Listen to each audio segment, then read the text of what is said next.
अस्सलाम वालेकुम। आज के इस क्लिनिकल साइकोलॉजी के लेक्चर में हम देखेंगे कि अंडरस्टैंड करेंगे कि ग्रुप थेरेपीज़ क्या होती हैं। इसमें सबसे पहले we learn about a group, उसके जो ग्रुप के जो बेसिक कंपोनेंट्स हैं उनके बारे में देखेंगे। उसके बाद फिर डिफरेंट टाइप्स ऑफ ग्रुप्स को स्टडी करेंगे और उसके बाद हम ग्रुप साइकोथेरेपी को देखेंगे और किस तरह से ग्रुप साइकोथेरेपी में काम किया जाता है ये देखेंगे। और फिर we will come to know कि किसी भी पर्सन ने अगर अपना साइकोथेरेपिस्ट चूज़ करना है तो वो किस तरह से किन चीज़ों को जहन में रखकर चूज़ करे। और एक जो पार्टिसिपेंट है जो पार्टिसिपेट कर रहा है ग्रुप साइकोथेरेपी में, तो उसके अंदर उसको किन रूल्स को फॉलो करना होगा। इसके बाद हम फिर 3 तरह की जो ग्रुप साइकोथेरेपीज़ हैं उनको देखेंगे। इसमें सबसे पहले जो है वो हम बिहेवियर थेरेपी इन ग्रुप्स को स्टडी करेंगे, उसके बाद ह्यूमनिस्टिक ग्रुप थेरेपी को और एट द एंड साइकोथेरेपीज़ को स्टडी करेंगे। इनके कॉमन जो पॉइंट्स हैं, डिफरेंट पॉइंट्स हैं इन तीनों की थेरेपीज़ के, वो देखेंगे और at the end common features of group therapy को स्टडी करेंगे हम। So let's start with group के ग्रुप क्या होता है। Interdependent and common goals that require coordination among the membership. ये दो मेन इंपॉर्टेंट पॉइंट्स हैं कि इंटरडिपेंडेंट होते हैं जो पार्टिसिपेंट्स होते हैं या मेंबर्स होते हैं और उनके कॉमन गोल्स होते हैं। A group is a collection of individuals who both define themselves and are defined by the others, who share common goals which require a coordinated effort to achieve। तो 4 बातें होंगी। एक बात ये होगी कि जो इंडिविजुअल्स होते हैं किसी भी ग्रुप में वो ख़ुद को भी डिफ़ाइन कर रहे होते हैं, मतलब अपने आप को सेल्फ रिप्रेजेंटेटिव होते हैं, ठीक है। दूसरी ये बात कि वो पूरे ग्रुप को भी ऑन द होल रिप्रेजेंट कर रहे होते हैं। तीसरी बात ये है कि सारे मेंबर्स का एक कॉमन गोल होता है जो उन्होंने अचीव करना होता है। चौथी बात ये है कि वो इंटरडिपेंडेंट होते हैं, एक दूसरे पर डिपेंड कर रहे होते हैं to achieve that common goal. इसके लिए वो कोऑर्डिनेटेड एफर्ट्स पुट करते हैं। अब हम देखते हैं some group basics. Groups exist in environment that provide inputs and feedback and receive outputs. किसी भी तरह के ग्रुप जो हैं वो उसी एनवायरनमेंट में एग्जिस्ट करते हैं जहाँ पर अगर कोई इनपुट दिया जा रहा है तो वहाँ से कोई ना कोई आउटपुट भी मिले और कोई ना कोई फीडबैक भी मिले। और एक जो ग्रुप है उसके जो करेक्टरिस्टिक्स कह लें वो होनी चाहिए, वो 3 है। एक है सबसे पहले कंपोजिशन जो कि डिफाइंड हो, मतलब उसमें साइज़, जेंडर और एज को कंसीडर किया जाता है कंपोजिशन में। साइज़ मीन्स कि कितने पार्टिसिपेंट्स हों, ठीक है। एज के किस एज तक होनी चाहिए, किस एज ग्रुप के जो है पार्टिसिपेंट्स इस ग्रुप थेरेपी में पार्टिसिपेट कर सकते हैं। और जेंडर फीमेल या मेल, अगर तो डिफरेंट है तो मतलब मेल्स के लिए डिफरेंट ग्रुप थेरेपी है और फीमेल्स के लिए डिफरेंट है तो फिर वो डिफ़ाइन कर दिया जाएगा पहले ही। अगर तो कंबाइंड होगी तो भी पहले से डिफ़ाइंड होगा। उसके बाद सेकंड जो इम्पोर्टेंट है वो है जी a structure, the roles and the rules norms that hold a group together. मतलब जो एक ग्रुप है उसके पहले से डिफाइंड कुछ रूल्स होते हैं, कुछ नॉर्म्स होते हैं जिनको फॉलो करना होता है और उन्हीं की वजह से एक ग्रुप जो है वो सारे individuals as a group exist कर रहे होते हैं, उनको फॉलो कर रहे होते हैं, इस वजह से वो एक साथ होते हैं। अगर सब अपनी मर्ज़ी करने लग जाएंगे तो ऑब्वियसली वो एक ग्रुप नहीं रहेगा। और थर्ड है जी इंटरनल प्रोसेसेस, जिसमें सबसे ज़्यादा इंपॉर्टेंट जो है वो लीडरशिप है और कन्फर्मिटी है कि एक लीडर है जो आपको गाइड कर रहा है, जो आपको बता रहा है कि ये काम आपने करना है, ये नहीं करना, इस तरह से इस काम को करना है। जिसमें अगर हम साइकोथेरेपी की बात करें तो उसमें कोई ना कोई थेरेपिस्ट होता है जो आपको गाइड कर रहा होता है। और कन्फर्मिटी है कि कोई एक इशू है जिस पर बात हो रही है, कोई एक चीज़ है जिसके लिए एक ग्रुप बनाया गया है, मतलब मेन टॉपिक है, मेन गोल है। अब हम बात करते हैं डिफरेंट टाइप्स ऑफ ग्रुप्स की। तो 3 टाइप्स हैं ग्रुप्स की, एक फॉर्मल, इनफॉर्मल और एक कोहेसिव ग्रुप। सबसे पहले हम फॉर्मल ग्रुप्स को देखते हैं। Formal groups survive at least 1 complete membership turnover. मतलब कोई भी ग्रुप जो है वो फॉर्मल ग्रुप तब होगा जब उसने एक कंप्लीट मेंबरशिप टर्नओवर कंप्लीट किया होगा, ठीक है। प्रॉपर जो उनका मेंबरशिप टर्नओवर है कि कितने देर तक कोई मेंबरशिप है, ठीक है, वो एक कंप्लीट हो चुका है, मुकम्मल हो चुका है, तो फिर वो एक फॉर्मल ग्रुप, ये किसके एक करैक्टरिस्टिक है, ठीक है। Because of this survival factor formal groups often have more resources and advantages than informal groups. इसका इस सर्वाइवल फैक्टर की वजह से, बिकॉज कंसिस्टेंसी है ना, तो उसकी वजह से जो फॉर्मल ग्रुप्स होते हैं इनके पास ज़्यादा रिसोर्सेज होते हैं, ठीक है, और ज़्यादा एडवांटेजेस होते हैं as compared to the informal groups.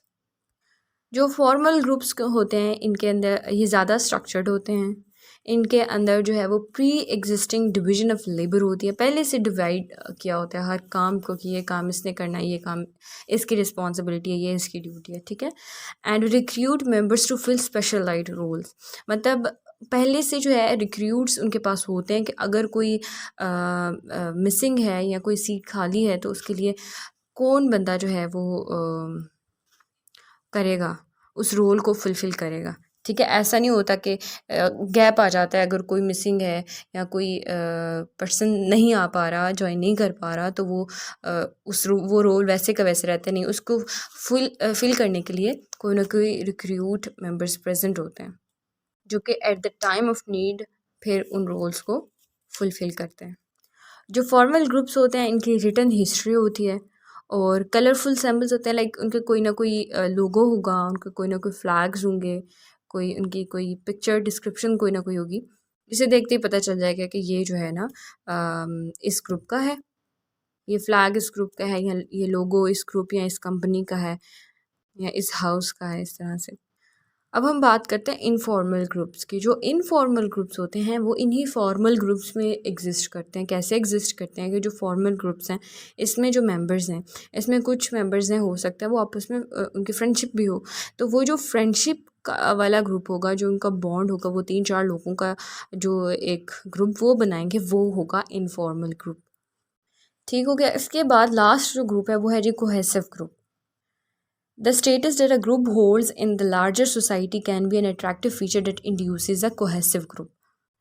कि कोई भी एक ग्रुप जो है एक लार्ज सोसाइटी में जो उसका स्टेटस होता है, मतलब ये नहीं कि किसी थोड़े से लोगों को पता है या थोड़ी सी एक छोटी सोसाइटी में उसको जाना जाता है तो वो कोहेसिव ग्रुप होगा, नहीं। जो एक लार्जर सोसाइटी में जिसको जाना जा रहा होगा, उसका कोई ना कोई स्टेटस होगा, उसको हम कोहेसिव ग्रुप कहेंगे, ठीक है। Cohesive group with a strong sense or self-perception of group unity are typically described in a positive way as more productive and more satisfying.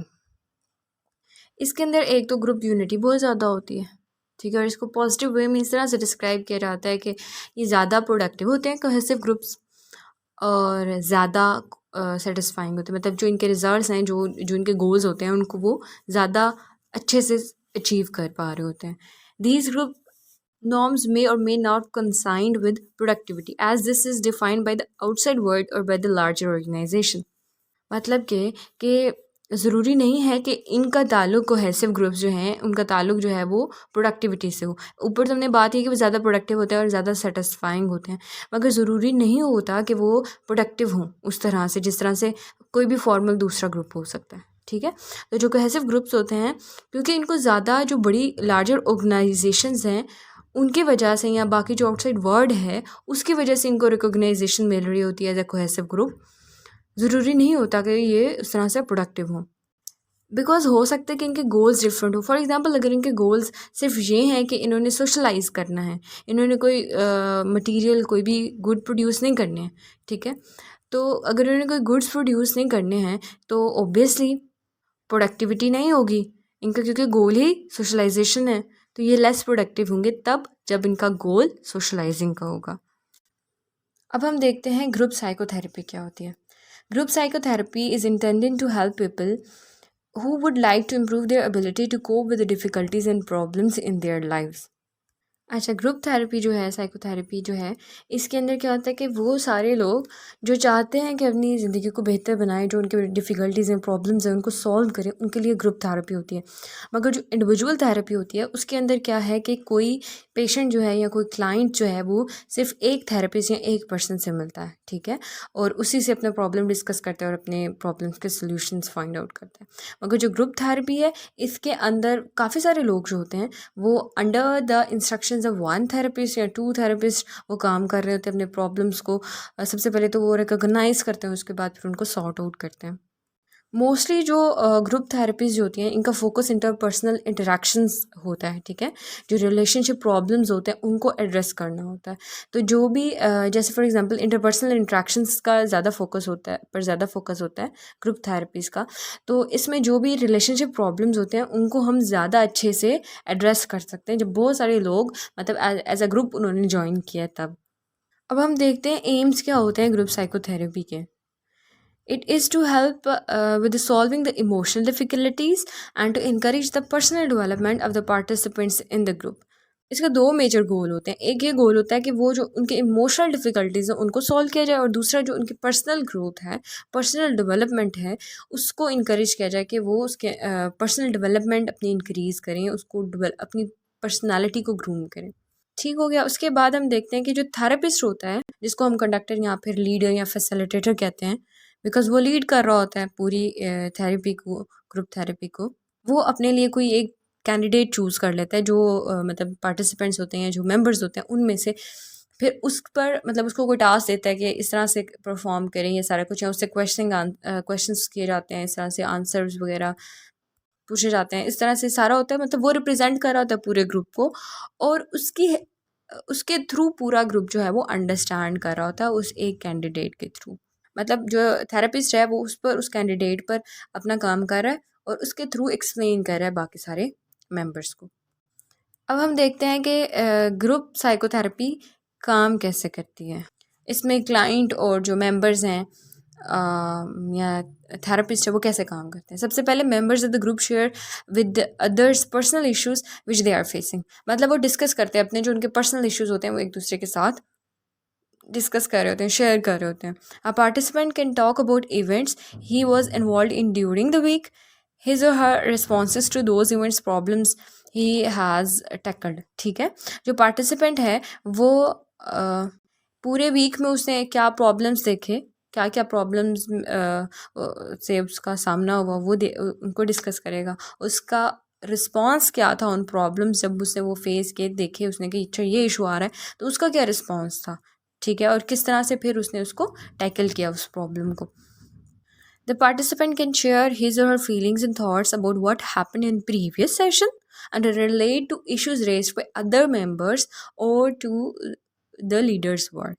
ठीक है, कि वो जो पिछले सेशन में प्रीवियस सेशन में उन्होंने जो कुछ लर्न किया, जो उनकी थॉट्स थी, जो उनकी फीलिंग्स थी, वो शेयर करेंगे। और फिर जो बाकी मेंबर्स ने इश्यूज रेज किए वहाँ से अपने लिए कोई ना कोई पॉइंट गेन करे होंगे। अच्छा ये चीज़ ऐसे है तो मैंने इस प्रॉब्लम को ऐसे सॉल्व करना है, या इसको ऐसे भी सॉल्व किया जाता है, इसको ऐसे भी देखा जा सकता है अगर ये इशू आ रहा है तो। मतलब जो दूसरे मेंबर्स होते हैं जब वो डिस्कस कर रहे होते हैं, वो अपने इश्यूज बता रहे होते हैं, तो वहाँ से भी बाकी मेंबर्स लर्न कर रहे होते हैं। Other participants can react to her or his words, give him or her feedback, encourage, give support or criticism, or share their thoughts and feelings following his or her words. अब एक बंदे ने बताया कि मेरा ये इशू है, सारा उसने बताया, ठीक है। अब बाकी जो पार्टिसिपेंट्स हैं वो रिएक्ट करेंगे, वो फीडबैक देंगे अपना, या उसको सपोर्ट करेंगे कि अगर वो थोड़ा डाउन हो रहा है दूसरा मेंबर जिसने अपनी इशू शेयर किया है, ठीक है, उसको थोड़ा इंकरेज कर देंगे, उसको सपोर्ट देंगे। या अगर उससे कुछ गलत किया उसको क्रिटिसाइज़ करेंगे, उसको बताएंगे तुमने ये गलत किया है, तुम यहाँ ठीक करो। और उस प्रॉब्लम से रिलेटेड अपनी थॉट्स और फीलिंग्स को भी शेयर करेंगे। और जो ये ग्रुप साइकोथेरेपीज़ होती है ना, इसमें कोई सब्जेक्ट पहले से डिसाइडेड नहीं होता कि इस इशू पे हम बात करेंगे, ठीक है। बिकॉज इंटरपर्सनल इश्यूज़ पर ज़्यादा बात की जाती है, मतलब रिलेशनशिप इश्यूज़ पर। तो वो जिसका जो होता है वो कोई भी अपना पॉइंट रेज करता है, उस पर फिर डिस्कशन स्टार्ट हो जाती है। मतलब रैंडमली जो है वो ग्रुप में से कोई भी पार्टिसिपेंट या कोई भी बंदा बात स्टार्ट करता है, तो फिर उस पर फिर बात स्टार्ट होती होती फिर टॉपिक्स निकलते निकलते उन पर डिस्कशन होती रहती है। The members in the group feels that she is not alone with his or her problem, and that there are others who feel the same. मतलब अब बाकी सब जब शेयर करें अपने इश्यूज़ वगैरह को, तो एक बंदे को समझ आएगा कि नहीं यार मैं अकेली नहीं हूँ, या मैं अकेला नहीं हूँ इस मसले में जो मैं फ़ील कर रहा हूँ। बिकॉज़ अक्सर हमें ऐसा लगता है कि सिर्फ मैं अकेली हूँ, ये मसला तो किसी के साथ हो ही नहीं सकता, बस मैं हूँ, मेरा इशू सबसे बड़ा है। तो वो जब बाकी सारे डिस्कस करेंगे तो वो उसको रियलाइज़ होगा कि नहीं, ऐसा नहीं है, बाकी भी इस मसले से गुजर रहे हैं, और बाकियों के मसले मुझसे भी ज़्यादा बड़े हैं। The group can become a source of support and strength in times of stress for the participants. तो जब वो ये देखेंगे कि बाकियों के मसले मुझसे भी ज़्यादा बड़े हैं, तो तब उनको एक हौसला मिलता है कि नहीं यार, इट्स ओके, मेरा प्रॉब्लम इतना बड़ा नहीं है। अच्छा अगर मेरा प्रॉब्लम है तो वो दूसरों के जो वो अपने इश्यूज शेयर करें, जिस तरह से फिर थेरेपिस्ट उनको गाइड करें, वहाँ से वो लर्न करेगा। तो एक सपोर्ट के तौर पे, एक स्ट्रेंथ के तौर पे एक पूरा ग्रुप जो है वो सारे पार्टिसिपेंट्स के लिए रोल प्ले कर रहा होता है। और फिर इस तरह से जो उनके मैल अडेप्टिव पैटर्न्स ऑफ बिहेवियर होते हैं वो चेंज हो जाते हैं into constructive and effective reactions में। और इसमें जब वो लर्न कर रहे होते हैं अपने नए नए बिहेवियर्स को और बाकी सारी चीज़ों को, तो वो प्रैक्टिस भी कर रहे होते हैं, ठीक है। तो it can become a library, laboratory for practising new behaviours, ठीक है। वो वहाँ पर एक्सपेरिमेंट करेंगे अपने नए बिहेवियर्स को कि इधर जो उन्होंने लर्न किए हैं वो ठीक भी है कि नहीं है, ठीक है। अगर वो ठीक हुए तो वो उनको कंटिन्यू करेंगे, अगर वहीं पर उनको पता चल जाता है कि ये ठीक नहीं है, बाकी मेंबर्स गाइड करते हैं, थेरेपिस्ट गाइड करते हैं, तो फिर वो ऑब्वियसली उनको छोड़ देंगे उन बिहेवियर्स को। और मोस्टली क्या होता है कि जिन लोगों से आप ग्रुप में मिल रहे होते हो, कुछ लोग आपकी ज़िंदगी में वैसे मौजूद होते हैं, ठीक है। कुछ लोग आपकी ज़िंदगी में वैसे गुजर चुके होते हैं, ठीक है, जिनके साथ आपको कोई ना कोई मसला अभी भी आ रहा है और पहले था, ठीक है। तो तब आप देखते हैं कि जिससे मुझे मसला था, मतलब आप एक पर्सन को जो ग्रुप में प्रेजेंट है उसको अपनी ज़िंदगी की किसी पर्सन के साथ रिलेट करते हो, तो आप वो बंदा बता रहा होता है कि मेरे साथ ऐसे हुआ, तो आप अंडरस्टैंड करते हो अच्छा नहीं, सिर्फ मेरे साथ मुझे लग रहा था कि उसने मेरे साथ बुरा किया है, बल्कि हालांकि वो अपनी जगह पे भी इन इन चीज़ों से गुजर रहा था, फेस कर रहा था इन इन इश्यूज़ को, इन इन प्रॉब्लम्स को। तो फिर इस तरह से आप दूसरों को अंडरस्टैंड करते हो। Group psychotherapy is suitable for a large variety of problems and difficulties, beginning with people who would like to develop their interpersonal skills and ending with people with emotional problems like anxiety, depression. मतलब एक wide variety of problems को address किया जाता है, जिसमें शुरू में अगर आपकी इंटरपर्सनल स्किल्स आपने डेवलप करनी है तो आप वो ग्रुप साइकोथेरेपीज से लर्न कर सकते हो। अगर आपकी जो इमोशनल प्रॉब्लम्स हैं लाइक एंजाइटी या डिप्रेशन है, ठीक है, इस तरह की बाकी इमोशनल प्रॉब्लम्स हैं, तो आप उनको सॉर्ट आउट कर सकते हो the help of group psychotherapy. There are support groups for people in the same situation or crisis. अच्छा, कुछ सपोर्ट ग्रुप्स होते हैं जो कि उन लोगों के होते हैं जो कि सेम सिचुएशन से बिल्कुल सेम उनकी सिचुएशन होती है। अब जैसे पहले मैं बात कर रही थी तो उसमें क्या था कि डिफरेंट लोगों के डिफरेंट डिफरेंट इश्यूज़ होते हैं, वो सारे उस ग्रुप में बैठ के डिस्कस कर रहे होते हैं, थेरेपिस्ट उनको गाइड कर रहा होता है, ये सारा कुछ, और एक दूसरे के प्रॉब्लम से, एक दूसरे के जो फीडबैक होता है और जो उनके क्रिटिसिज्म वगैरह होता है उससे लर्न कर रहे थे। अब कुछ सपोर्ट ग्रुप्स होते हैं जिसमें सारे लोग जो होते हैं वो एक ही सिचुएशन, एक ही क्राइसिस से गुजर रहे होते हैं। फॉर एग्जाम्पल कोई एक ऐसा ग्रुप बनाया गया है जहाँ पे सपोर्ट प्रोवाइड की जा रही है उन वुमेंस को जो कि जिनको सेक्सुअली अब्यूज़ किया गया है, ठीक है। मैं सिर्फ और सिर्फ वो वुमेंस हैं जिनको एड्रेस किया जाएगा उनके इस इशू पे, ठीक है। बट जो रिकमेंड किया जाता है ना वो हेट्रोजेनस थेरेपेटिक ग्रुप होता है। मतलब कि रिकमेंडेशन में ये ज़्यादा यही आता है कि आप ऐसे ग्रुप चूज़ करो, थेरेपेटिक ग्रुप चूज़ करो जिसमें सारे के सारे इश्यूज़ को एड्रेस किया जा रहा होता है और रिप्रेजेंट किया जा रहा होता है माइक्रोकॉस्मस को, मतलब सारी प्रॉब्लम्स को, वाइड वेराइटी ऑफ प्रॉब्लम्स को एड्रेस किया जा रहा होता है। ऑल्दो कि सपोर्ट ग्रुप्स प्रेजेंट होते हैं, मगर जो रिकमेंडेशन होती है वो हेट्रोजेनस थेरेपेटिक ग्रुप्स की होती है। जो heterogeneous psychotherapist group therapeutic group होता है ना, इसके अंदर सभी मतलब तरह के लोग होते हैं। एक कोई जो लीडर है, जो साइकोथेरेपिस्ट है, उसकी कोशिश होती है कि वो उसमें हर जेंडर से, हर एज ग्रुप से लोग जो हैं वो ज्वाइन करें। और एक ग्रुप जो होता है इसमें ज़्यादा इफ़ेक्टिवनेस देखी जाती है अगर तो इंटरपर्सनल डिफ़िकल्टीज़ हैं या फिर रिलेशनशिप इश्यूज़ हैं, तो इन चीज़ों पर ज़्यादा इफ़ेक्टिव पाया जाता है कोई भी ग्रुप। बस यहाँ पे पार्टिसिपेंट ज़्यादा से ज़्यादा लर्न कर रहा होता है, एक तो अपने भी इश्यूज़ वगैरह से थेरेपिस्ट की गाइडेंस के थ्रू, और दूसरा दूसरों के बिहेवियर्स, दूसरों के जो इश्यूज़ वगैरह होते हैं उनसे लर्न कर रहा होता है। The group interactions help the participant to identify, get feedback and change the patterns that are sabotaging the relations। जो मतलब ऐसे इश्यूज़ हैं, जो पैटर्न्स हैं जो कि रिलेशनशिप को ख़राब कर रहे होते हैं, उनको आइडेंटिफाई करना, उनका फ़ीडबैक लेने में और उसके बाद फिर उन पैटर्न्स को चेंज करने में ग्रुप जो है ना, ग्रुप के अंदर जो इंटरेक्शंस हो रही होती हैं वो बहुत हेल्पफुल होती हैं। और जो सबसे ज़्यादा इंपॉर्टेंट और ग्रेट एडवांटेज होता है ग्रुप साइकोथेरेपी का, वो ये होता है हेयर एंड नाउ का। मतलब वो उस टाइम पे लर्न कर रहे होते हैं और उसी टाइम पे अप्लाई भी कर रहे होते हैं। जैसे पहले बात हुई कि वो लेबॉर्ट्री के तौर पर एक ग्रुप जो है ना वो काम करता है, तो हेयर एंड नाउ का जो रूल यूज़ होता है ना, this is a great advantage of group psychotherapy. अब बात करते हैं what are the different types of groups. तो there are many kinds of groups in group psychotherapy field. अब कौन-कौन से ग्रुप से हम देखेंगे। इसमें सबसे पहले हम देखते हैं कि टेक्निक्स कौन-कौन से यूज़ होते हैं ग्रुप थेरेपी में।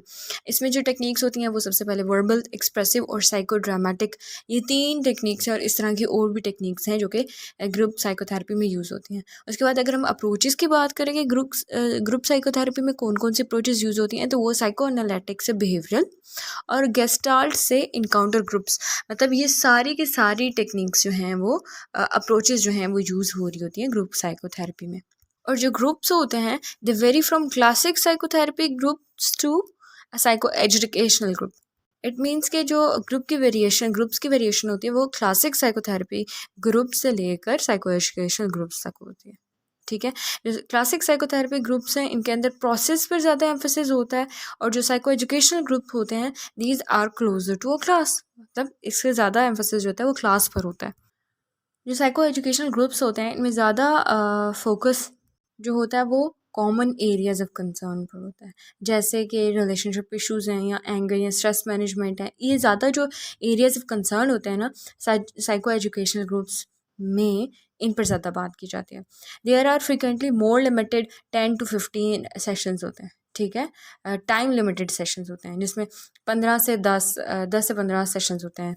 ठीक है, दस वेरी अपीलिंग इन मैनेज्ड केयर इन्वायरमेंट। अगर मैनेज्ड तौर पे इसको किया जाए साइको एजुकेशनल ग्रुप्स को, तो बहुत ज़्यादा अपीलिंग होते हैं और ज़्यादा इफेक्टिव होते हैं। ठीक है, each approach has its advantages and drawbacks and the participant should consult the expert which technique matches his और हर यूनिक पर्सनालिटी। मतलब वो कौन सी टेक्निक यूज़ करें इन सारी टेक्निक्स में से, इसके लिए वो एक एक्सपर्ट बंदे से कंसल्ट करे और वो उसको गाइड करेगा। अब हम देखते हैं कि ग्रुप साइकोथेरेपिस्ट को कैसे चूज़ किया जाए। तो क्या चीज़ें हम लोगों ने देखनी होती हैं कि वो वेल ट्रेंड हो, वो रिलायबल हो, वो एथिकल प्रोफेशनल हो, और जो सबसे ज़्यादा इम्पोर्टेंट बात वो है वो ये है कि आपका जो ग्रुप थेरेपिस्ट है और जो आपका इंडिविजुअल थेरेपिस्ट है वो कोलैबोरेट कर सकें, वो आपस में उनका कोई ना कोई कांटेक्ट ज़रूर होना चाहिए। मतलब वो डिस्कस करें। आपका अगर कोई इशू है तो जो आपका इंडिविजुअल थेरेपिस्ट है, जो आपका ग्रुप थेरेपिस्ट है, उन दोनों के दरमियान में कोलैबोरेशन होना ज़रूरी है। और जैसे ये कहा गया कि वेल ट्रेंड हो और एथिकल प्रोफेशनल हो, तो जो प्रोफेशनल्स होते हैं उनका ताल्लुक किसी ना किसी प्रोफेशनल एसोसिएशन से होता है। तो हम इस तरह से भी देख सकते हैं कि अगर हम लोगों ने देखने कि वो प्रोफेशनल है कि नहीं, कि उसका ताल्लुक किसी एसोसिएशन से है या नहीं है, अगर है तो किस एसोसिएशन से है। और जो एक एक्सपीरियंस्ड ग्रुप थेरेपिस्ट होता है वो सबसे पहले इंटरव्यू लेते हैं आपका। ठीक है, जब आपने ग्रुप उसके किसी भी ग्रुप को ज्वाइन करना है तो पहले आपका इंटरव्यू लेगा, जो आपके क्वेश्चंस होंगे, जो भी आपके क्वेरीज वगैरह होंगे, उनको पहले सॉल्व करेगा, ताकि जो ड्यूरिंग द ग्रुप थेरेपी आप कंफर्टेबली जो है ना लर्न कर सके, अपने मैल अडेप्टिव बिहेवियर्स को चेंज कर सकें without any kind of ambiguity in your mind. और इस इंटरव्यू में आप जो थेरेपिस्ट है उसके बारे में पूछ सकते हैं कि उसने कितनी देर से काम करा, उसका एक्सपीरियंस क्या है, उसने कहाँ कहाँ काम किया है। ठीक है, और ये भी ज़रूरी होता है कि आपकी जो फ़ी होती है थेरेपिस्ट की वो आप अपनी सारी की सारी जो है वो क्लैरिफाई कर दें। ठीक है, अगर आपने कोई सेशन छोड़ भी दिया आप उसकी भी फ़ी उसको पे करें। ठीक है, बिकॉज टर्म्स एंड कंडीशंस तो ये सारी चीज़ें पहले से डिसाइडेड होती हैं, तो अगर आप कोई मिस करते हैं तो उसमें थेरेपिस्ट का कोई फॉल्ट नहीं होता। तो you should and you must clarify the fees. उसके बाद अबव ऑल सबसे ज़्यादा इम्पॉर्टेंट बात वो ये है कि अगर आपकी फीलिंग्स जो हैं वो ये कहती हैं कि इस बंदे पे ट्रस्ट नहीं करना, मैंने इससे बात नहीं शेयर करनी थेरेपिस्ट के साथ, तो आपको अपनी फीलिंग्स पर ट्रस्ट करना चाहिए। ठीक है, अगर ऐसा कुछ है, आपको लगता है कि आप इस थेरेपिस्ट पे ट्रस्ट नहीं कर सकते, तो आप ना करें। ठीक है, अपनी फीलिंग्स पर ट्रस्ट करें और किसी और थेरेपिस्ट को देखें जिस पर आप रिलाई कर सकें। ठीक है, जिसके साथ आप शेयर कर सकें अपने प्रॉब्लम्स और इश्यूज़ को। अब हम देखते हैं कि जो पार्टिसिपेंट है उनसे क्या एक्सपेक्ट किया जा रहा था कि वो क्या करें। ठीक है, तो इसके लिए सबसे ज़्यादा ज़रूरी तो यही होता है कि वो प्रेजेंट हो ईच वीक। जब भी कोई भी सेशन हो रहा है तो वो आए ज़रूर। ठीक है, और टाइम पर आए, बिकॉज कुछ भी अगर थोड़ा भी लेट होता है तो वो फिर उस तरह से लर्निंग का प्रोसेस नहीं हो सकेगा, और अगर कोई सेशन मिस किया है तो सेम वही उस तरह से लर्निंग नहीं हो पाएगी, जो गोल है वो अचीव नहीं हो पाएगा। और दूसरी बात ये कि जो इन्फॉर्मेशन सारे शेयर कर रहे होते हैं, ऑब्वियसली वो अपने पर्सनल एक्सपीरियंसेस भी शेयर कर रहे होते हैं, अपनी फीलिंग्स को, अपने सिम्टम्स सब कुछ शेयर कर रहे होते हैं। तो जो इन्फॉर्मेशन होती है, उनके नेम, उनकी बाकी सारी इन्फॉर्मेशन, उसको कॉन्फिडेंशियल रखा जाए, बाकी कहीं पर भी शेयर ना कीजिए। ये ना हो कि ग्रुप में आप सारे मेम्बर्स के साथ इंटरेक्ट कर रहे हैं, वहाँ सब अपना शेयर करें, आप बाहर जाके जी वही रिवील कर रहे हैं उनकी इन्फॉर्मेशन। तो कॉन्फिडेंशियलिटी जो है ना, ये बहुत इंपॉर्टेंट होती है, जो कि मेंटेन करनी होती है पार्टिसिपेंट्स को, सब पार्टिसिपेंट्स को। मोस्टली जो कमिटमेंट होती है वो 3 से 6 महीनों तक की होती है।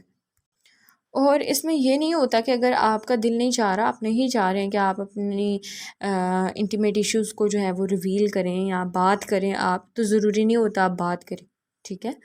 अगर आप नहीं करना चाह रहे तो आप ना करें, आप बाकी सारी जो है शेयर जो करें आप उससे लर्न करें, ठीक है। या एट द पॉइंट जब आप करना चाह रहे हैं आप तब शेयर करें। मगर ये जो है ना बहुत ज़रूरी होता है कि आप पार्टिसिपेट करें, and you have to be open and talk about yourself. अपनी जो फीलिंग्स हैं और जो थॉट्स हैं, आपने उनके बारे में ज़रूर बात करनी है। आपने अगर अपने इंटीमेट इश्यूज़ के बारे में बात नहीं करनी, अपने पर्सनल इश्यूज़ के बारे में बात नहीं करनी, तो आप अपनी फीलिंग्स और इमोशंस जो हैं उनको एक्सप्रेस ज़रूर करना है। अगर आप वो नहीं शेयर करेंगे तो ऑब्वियसली फिर लर्निंग नहीं हो सकेगी। अब हम देखते हैं जो डिफरेंट थेरेपीज़ हैं ग्रुप सेटिंग्स में, उनको हम देखते हैं। सबसे पहले साइकोथेरेपीज़ इन ग्रुप सेटिंग्स हैं, ठीक है। ग्रुप एनालिटिक साइकोथेरेपी क्या होता है कि regular meeting of particular members under the guidance of the same psychotherapist. मतलब जो साइकोथेरेपिस्ट वो होता है वो सबका सेम होता है, और जो सारे मेंबर्स हैं under the guidance of psychotherapist सारे मिलकर डिस्कशन करते हैं, मिलते हैं, ठीक है। और अपनी जो पर्सनल डिफ़िकल्टीज़, कॉन्फ्लिक्ट्स वगैरह हैं उन पर डिस्कशन करते हैं। स्पेसिफिक सिम्टम्स हैं उनके बारे में बात करते हैं। Develop and express emotional feelings about each other, ठीक है। Learn to understand and accept the feelings expressed by the others, ठीक है। यहाँ पर क्या बात इंपॉर्टेंट कि वो जो दूसरों की फीलिंग्स हैं उनको अंडरस्टैंड करेंगे, ठीक है, उनको लर्न करेंगे और फिर एक्सेप्ट भी करेंगे। अच्छा, दूसरों की ये फीलिंग्स हैं, ऐसी बात होती है, they can feel like this, ठीक है। So they have to learn and to understand and accept the feelings expressed by the others.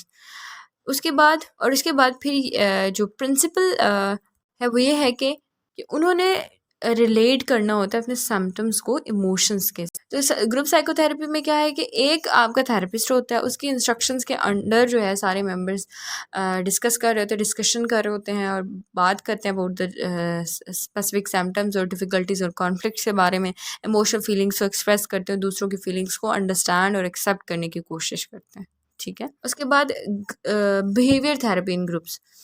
Behaviour therapies में देखें सोशल स्किल थेरेपी ट्रेनिंग्स आ जाती हैं, असर्टिवनेस ट्रेनिंग आ जाती है, ऑब्जर्वेशनल लर्निंग, ठीक है। ये सारी ट्रेनिंग्स जो हैं वो बिहेवियर थेरेपी में आते हैं, और इसमें होमोजेनस ग्रुप्स होते हैं। मतलब आपने एक ग्रुप जो है ना एक जैसा होना चाहिए। फॉर एग्ज़ाम्पल, अगर आपने सोशल स्किल्स जो हैं वो सिखानी है तो आप वही बंदे होने चाहिए जिन्होंने सोशल स्किल्स सीखनी है। कहीं पर असर्टिवनेस की ट्रेनिंग दी जा रही है तो वहाँ पर सिर्फ वही लोग होने चाहिए जिन्होंने असर्टिवनेस ट्रेनिंग लेनी है, ठीक है। इसमें जो है ना सेम इंटरवेंशन की जा रही होती है टू मल्टीपल पार्टिसिपेंट्स, ठीक है। डिफरेंट पार्टिसिपेंट्स जो होते हैं उन पर सेम इंटरवेंशन होती है। Some view it as operates through the group process, ठीक है। और कुछ का व्यू ये भी है कि it operates through the group process. Obviously पूरे एक ग्रुप में जो प्रोसेस हो रहा होता है उसके थ्रू ग्रुप थेरेपी काम करती है। और इसमें जो है ना दोनों चीज़ों को कंबाइन किया जाता है, और वो दोनों चीज़ें क्या है कि कॉन्टेक्स्ट मीन मतलब कोई भी एक इंडिविजुअल बिहेवियर का जो चेंज है उसका जो कॉन्टेक्स्ट है, मतलब क्या रीजंस थे जिनकी वजह से पहले से, ठीक है, वो एक इंडिविजुअल अपना कोई बिहेवियर शो कर रहा था, और व्हीकल ऑफ बिहेवियर चेंज है कि क्या है जो मोटिवेट कर रही हैं उस इंडिविजुअल बिहेवियर को। दो चीज़ें, क्या जो उसके काजेज़ थे और क्या चीज़ें जो उसके उस इंडिविजुअल बिहेवियर को मोटिवेट कर रही होती हैं। इसके बाद लास्ट जो आती है वो ह्यूमनिस्टिक ग्रुप थेरेपी है। इसके अंदर क्या होता है, helping clients make positive behavioural and attitudinal changes, ठीक है। जो थेरेपिस्ट है वो क्लाइंट्स की हेल्प कर रहा होता है to make positive behavioural and attitudinal changes. Emphasis ज़्यादा जो होता है वो फ्री विल पर होता है, और इस चीज़ पर होता है कि पार्टिसिपेंट जो है वो खुद growth producing changes growth producing choices जो है वो खुद करे, ठीक है, और सेल्फ अवेयरनेस पर ज़्यादा एम्फोसिस होता है। और जो इसका एसेंशियल प्रोसेस होता है ह्यूमनिस्टिक ग्रुप थेरेपी का, वो सेल्फ एक्चुअलाइजेशन होता है।